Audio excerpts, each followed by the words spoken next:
You might be wondering, can I even go on vacation when I have all this debt to pay off?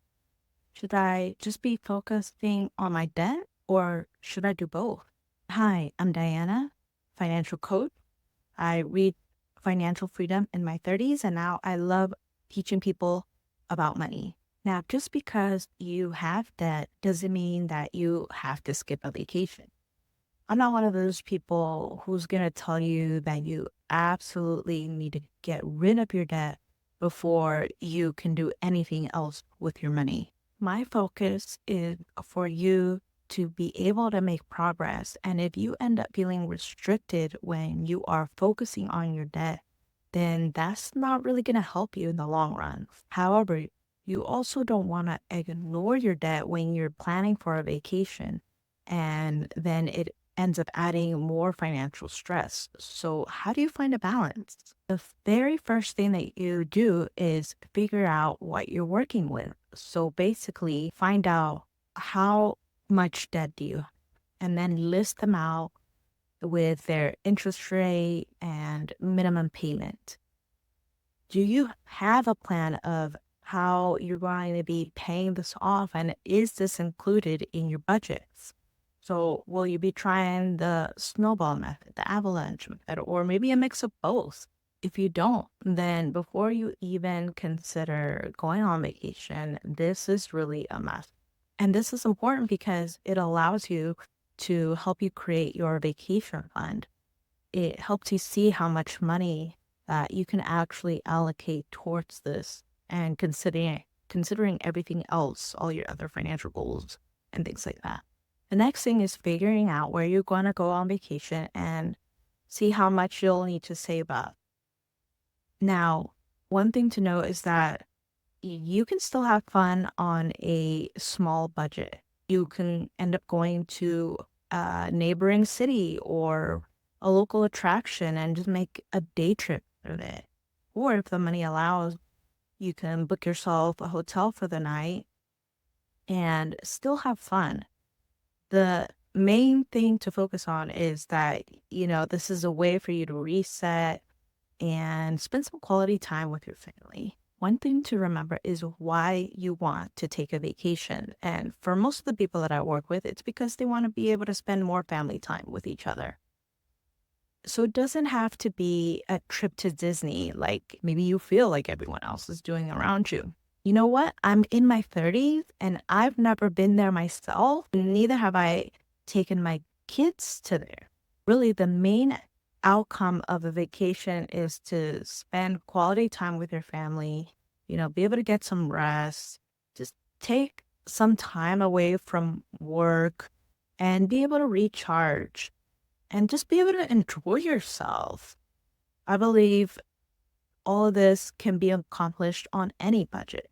I will tell you that in the beginning of my financial journey, I didn't do any traveling, and I could have. I was in my 20s, single, no kids, no debt, but I opted for no really big fancy vacations. And you know why? Because I was so focused at the time with growing my money. And it's not that I didn't take any time off from work. I did. And when I did, I chose to spend quality time with my family. We would go to local events, and that was enough for me. There was just something in me saying that it's okay if you don't do any of this stuff right now, because all this hard work that you're putting in with, growing your money, it's going to pay off in the future.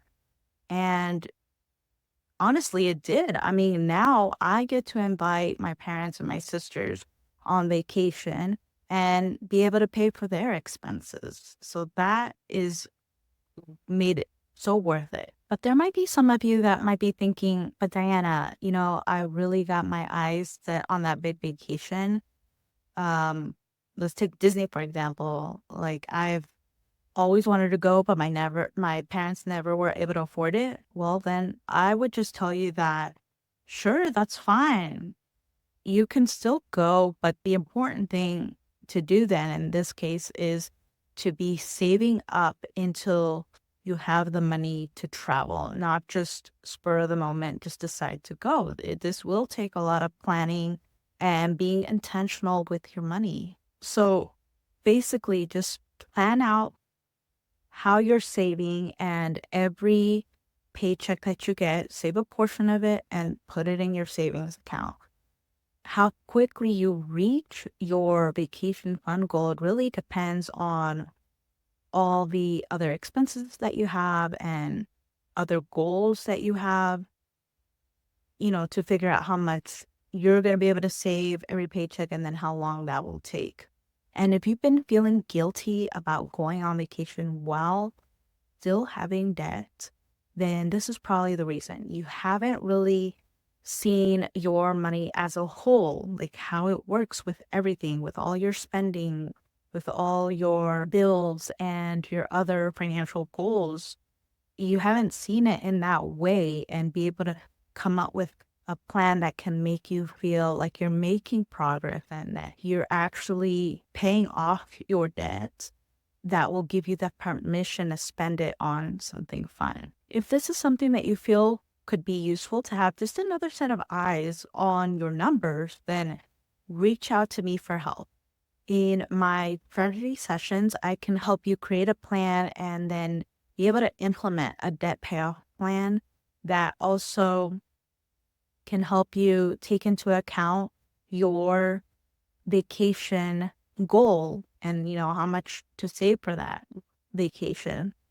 And because there are so many different areas of our money that if we just tweak it a little bit can mean so much, being able to make progress so much quicker. And so that is something that I can definitely help with.